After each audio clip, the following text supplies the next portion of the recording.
Very good evening to all of you. मैं Poonam single. आज हम डिस्कस कर रहे हैं 12th class geography third PYQ series का पार्ट 3। इसमें हम शॉर्ट आंसर टाइप क्वेश्चंस या 3 मार्क क्वेश्चंस को डिस्कस करने वाले हैं। आज का फर्स्ट क्वेश्चन है, मानव का प्राकृतिकरण क्या है? उत्तर देखते हैं। मानव और प्रकृति का संबंध अत्यंत प्राचीन है।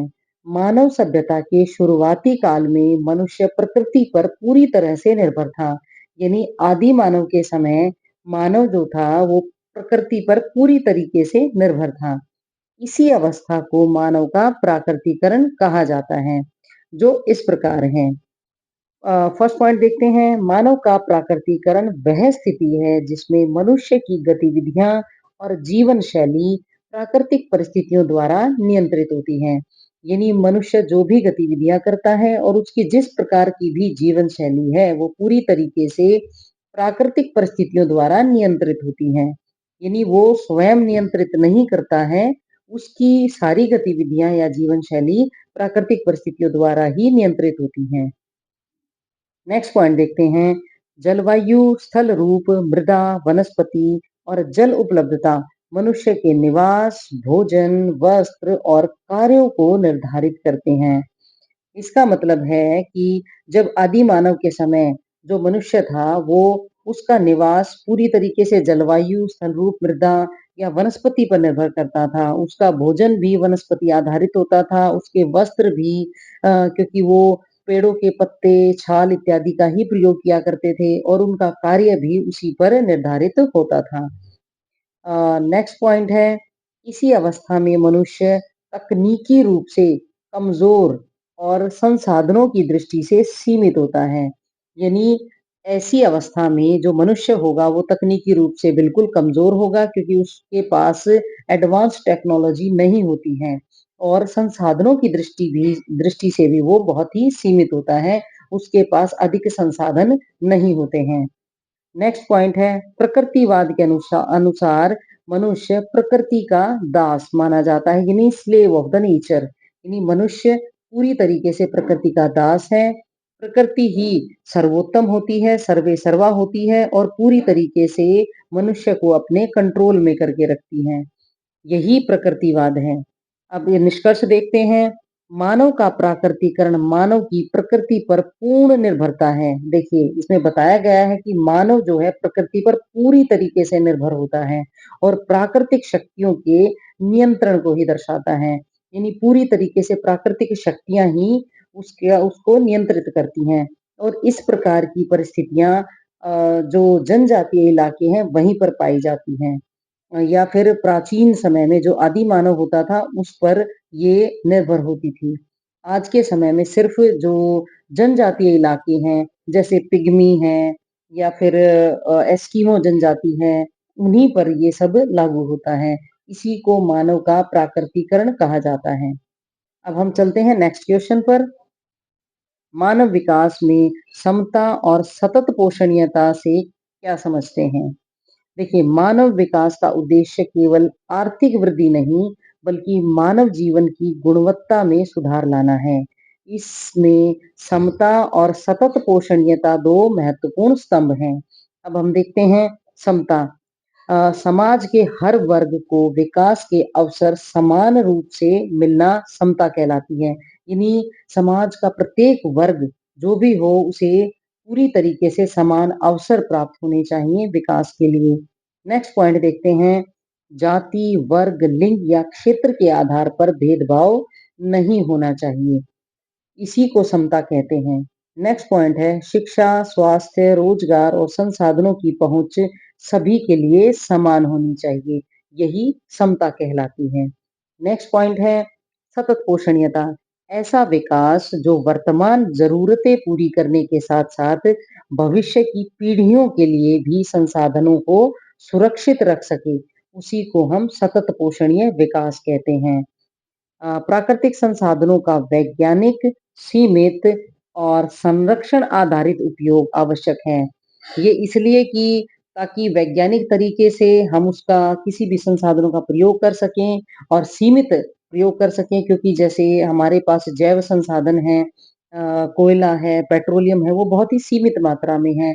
तो हमें इसका दूसरा ऑप्शन जैसे सौर ऊर्जा या फिर एटॉमिक एनर्जी या फिर आप ये लगाइए कि पवन ऊर्जा, इन सब ऊर्जा का प्रयोग करना चाहिए और ऊर्जा का जो प्राकृतिक संसाधन है उनका संरक्षण भी आवश्यक है।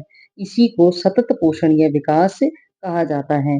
पर्यावरण संरक्षण, जल बचत, वनीकरण और नवीकरणीय ऊर्जा इसका आधार है। यानी पर्यावरण का संरक्षण आवश्यक है इसमें, जल की बचत की जानी चाहिए, वनीकरण यानी ज़्यादा से ज़्यादा वन उगाए जाने चाहिए और नवीकरणीय ऊर्जा का प्रयोग किया जाना चाहिए। जैसे मैंने अभी बताया कि सौर ऊर्जा, पवन ऊर्जा, भूतापीय ऊर्जा, इन सभी ऊर्जाओं का प्रयोग किया जाना चाहिए। इसी को सतत पोषणीय विकास कहा गया है। अब निष्कर्ष देखते हैं। समता समाज में समान अवसर देती है, जबकि सतत पोषणीयता भविष्य के लिए संसाधनों की सुरक्षा सुनिश्चित करती है। दोनों मिलकर ही वास्तविक मानव विकास को संभव बनाते हैं। तो ये काफी महत्वपूर्ण क्वेश्चन था, इसे सभी स्टूडेंट्स अच्छे से करिए। नेक्स्ट क्वेश्चन चलते हैं। ये भी बहुत इंपॉर्टेंट क्वेश्चन है आपके बोर्ड के एग्जाम के अनुसार, तो इसको बहुत अच्छे से करना। चलवासी पशुचारण और वाणिज्यिक पशुपालन में अंतर स्पष्ट कीजिए। पहले देखते हैं चलवासी पशुचारण। चलवासी पशुचारण एक पारंपरिक घुमंतु गतिविधि है जिसमें पशुपालक चारे और पानी की तलाश में लगातार स्थान बदलते रहते हैं। इसका मुख्य उद्देश्य केवल जीविका चलाना होता है। ये केवल जीविका चलाने के लिए ही चलवासी पशुचारण करते हैं। इसमें तकनीक सीमित होती है और पारंपरिक साधनों का उपयोग किया जाता है। नेक्स्ट पॉइंट देखते हैं। इसमें ऊंट, भेड़, बकरी, याक या रेंडियर जैसे कठोर परिस्थितियों में पलने वाले पशु पाले जाते हैं। ये इसलिए क्योंकि ये कम पानी या कम चारे पर भी जिंदा रह सकते हैं, ये सारे के सारे जो जीव हैं। नेक्स्ट है, यानी इसमें दूध, मांस, अंडे, ऊन का उत्पादन सीमित मात्रा में होता है यहाँ पर। अब ये कहाँ-कहाँ मिलते हैं? सहारा, मंगोलिया, टुंड्रा और मध्य एशिया तथा पर्वतीय क्षेत्रों में भी ये चलवासी पशुचारण किया जाता है। ये उसके इम्पोर्टेंट स्थान हैं।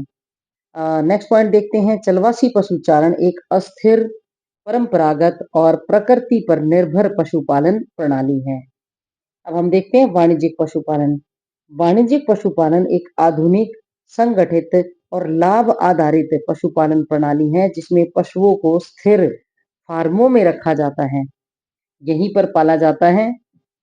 इसका उद्देश्य बड़े पैमाने पर उत्पादन और लाभ कमाना है। इसमें आधुनिक तकनीक, मशीनें और वैज्ञानिक आहार, देखिए इसमें आधुनिक तकनीक का प्रयोग किया जाता है, बड़ी-बड़ी मशीनों का प्रयोग किया जाता है और वैज्ञानिक जो आहार हैं वो यानी यूज किए जाते हैं और उच्च नस्ल के जो पशु हैं वो पाले जाते हैं। इनमें गाय, भैंस, पोल्ट्री, सुअर, भेड़ की उच्च नस्लें पाली जाती हैं और दूध, मांस, अंडे या ऊन का उत्पादन अत्यधिक मात्रा में होता है। यहाँ पर अत्यधिक मात्रा में इसका उत्पादन होता है। इसके क्षेत्र जो हैं अमेरिका, ऑस्ट्रेलिया, यूरोप, न्यूजीलैंड जैसे विकसित देश होते हैं। इन देशों में ये प्रमुख रूप से पाई जाती हैं।